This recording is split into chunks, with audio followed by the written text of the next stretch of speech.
یہ کہانی ہے دریائے سندھ کی، اس کے اس حصے کی جہاں پانی بہتا نہیں بلکہ رینگتا ہے، جہاں مچھلیاں نہیں صرف سائے تیرتے ہیں۔ اگر تم کبھی رات کے اندھیرے میں دریا کے کنارے بیٹھ کر پانی کی گہرائی میں دیکھو تو یاد رکھنا، جو تمہیں اپنی طرف بلائے وہ تم نہیں ہو۔ یہ کہانی کریم نامی ماہی گیر کی ہے جو آج تک کنارے سے دور نہیں جاتا، اور اگر پوچھو کیوں تو وہ صرف اپنے ہاتھ دکھاتا ہے جو کبھی کالی کیچڑ سے نہیں دھلے۔ دریائے سندھ کی لہریں جب رات کو اٹھتی ہیں تو وہ کوئی نغمہ نہیں گاتی بلکہ کسی مدفون چیز کی آہیں نکالتی ہیں۔ گاؤں والے کہتے تھے کہ اس دریا میں جنات آباد ہیں، لیکن کریم جیسے تجربہ کار ماہی گیر ان باتوں پر ہنستے تھے۔ اس کے لیے دریا اس کی ماں تھا، اس کی روزی تھا۔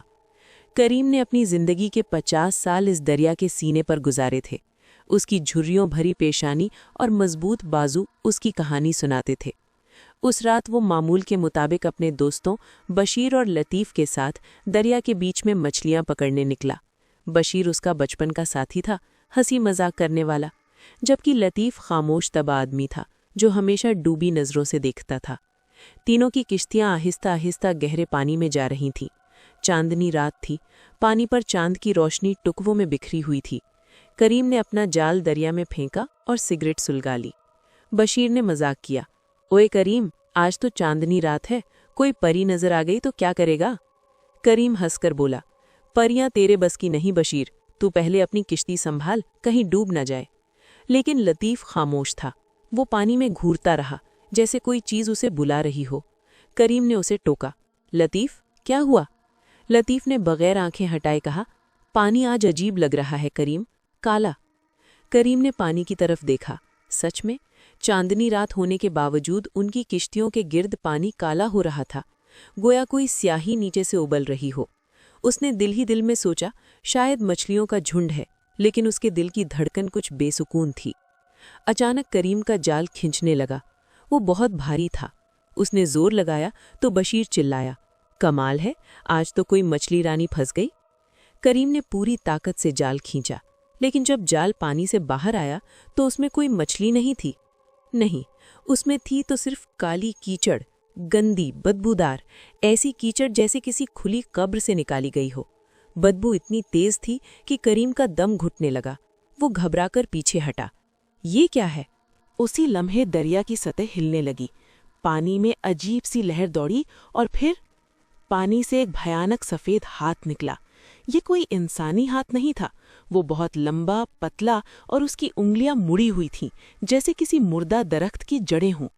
اس ہاتھ نے کریم کی کشتی کے کنارے کو پکڑ لیا۔ کریم نے چیخ کر کہا، بشیر، لطیف، بھاگو! لیکن جب اس نے پیچھے مڑ کر دیکھا تو اس کے ہوش اڑ گئے۔ بشیر اور لطیف کی کشتیاں خالی تھیں، وہ دونوں غائب تھے۔ کشتیاں بے قابو ہو کر پانی میں گھوم رہی تھیں۔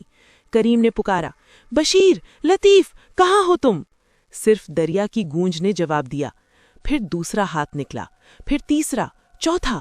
دریا سے سینکڑوں سفید ہاتھ نکل رہے تھے، سب کریم کی کشتی کو پکڑ رہے تھے، وہ کشتی کو نیچے کھینچ رہے تھے۔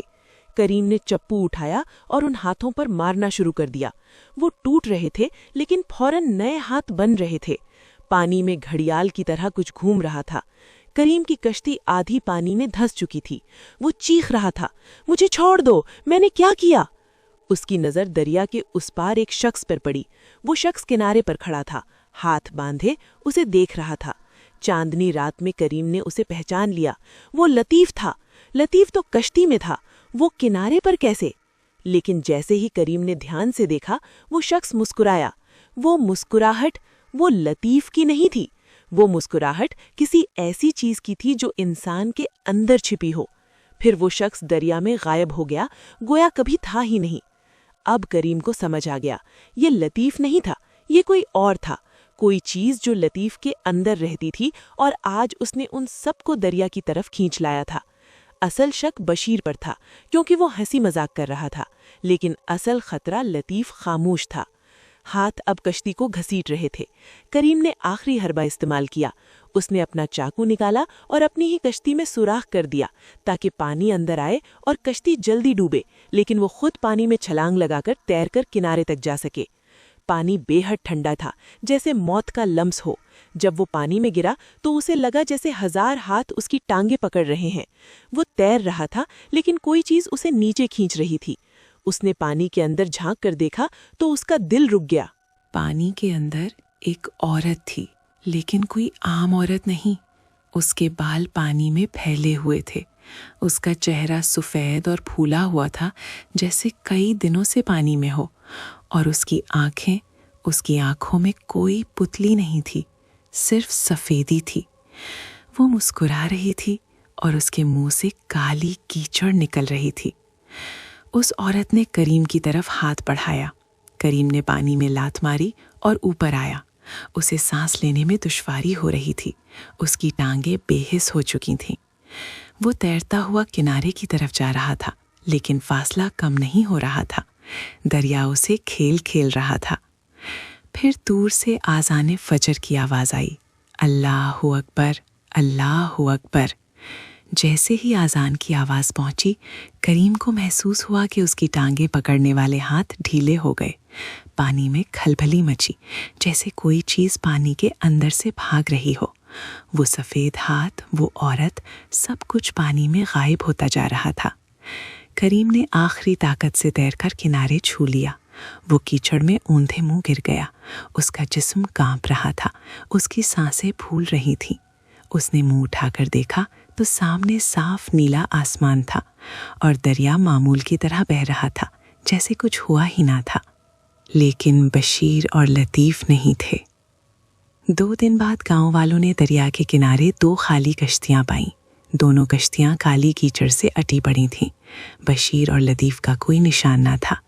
گاؤں کے بزرگ نے کہا کہ یہ دریا کا غضب ہے، لیکن کریم جانتا تھا کہ یہ غضب نہیں، بلکہ کوئی پرانی بدروح تھی جو صدیوں سے دریا میں انتظار کر رہی تھی۔ آج بھی کریم رات کو دریا کے کنارے نہیں جاتا، اور اگر کوئی پوچھے تو وہ اپنے ہاتھ دکھاتا ہے۔ ان ہاتھوں کی ہتھیلیوں پر سیاہ دھبے ہیں جو کبھی نہیں مٹتے۔ وہ کہتا ہے، یہ کیچڑ نہیں ہے، یہ اس عورت کا بوسہ ہے جس نے مجھے چھوا تھا۔ اور کہانی یہیں ختم نہیں ہوتی۔ گزشتہ ہفتے گاؤں کے کچھ لوگوں نے رات کے وقت دریا کے کنارے ایک عورت کو دیکھا۔ وہ بال سنوار رہی تھی اور گنگنا رہی تھی۔ جب انہوں نے قریب جا کر دیکھا تو عورت غائب ہو گئی، اور ان کے پاؤں کے نیچے صرف کالی کیچڑ تھی۔ یاد رکھو، دریا صرف پانی کا نام نہیں، وہ ایک حد ہے، ایک سرحد ہے، جہاں ہماری دنیا ختم ہوتی ہے اور کسی اور دنیا کا آغاز ہوتا ہے۔ جب تم رات کو دریا کے کنارے جاؤ تو کبھی پانی میں اپنا عکس مت دیکھنا، کیونکہ جو عکس تمہیں دکھے وہ تم نہیں ہوگے، وہ کوئی اور ہوگا جو تمہاری شکل میں تمہیں پکار رہا ہوگا۔ اور اگر کبھی تمہارے جال میں مچھلی کی بجائے کالی کیچڑ آئے تو فوراً وہاں سے بھاگنا۔ کیچڑ مت چھونا، کیونکہ وہ کیچڑ نہیں، وہ کسی قبر کا منہ ہے جو تمہیں نگلنے کے لیے کھلا ہے۔ یہ کہانی کریم کی تھی، لیکن یہ تمہاری بھی ہو سکتی ہے، کیونکہ دریا ابھی تک بہہ رہا ہے اور اس میں وہ ہاتھ ابھی تک انتظار کر رہے ہیں۔ تو دوستو، اگر تمہیں لگتا ہے کہ یہ صرف ایک کہانی ہے تو ایک بار رات کو دریا کے کنارے جا کر دیکھو، اپنا نام پکارنا، دیکھو کون جواب دیتا ہے۔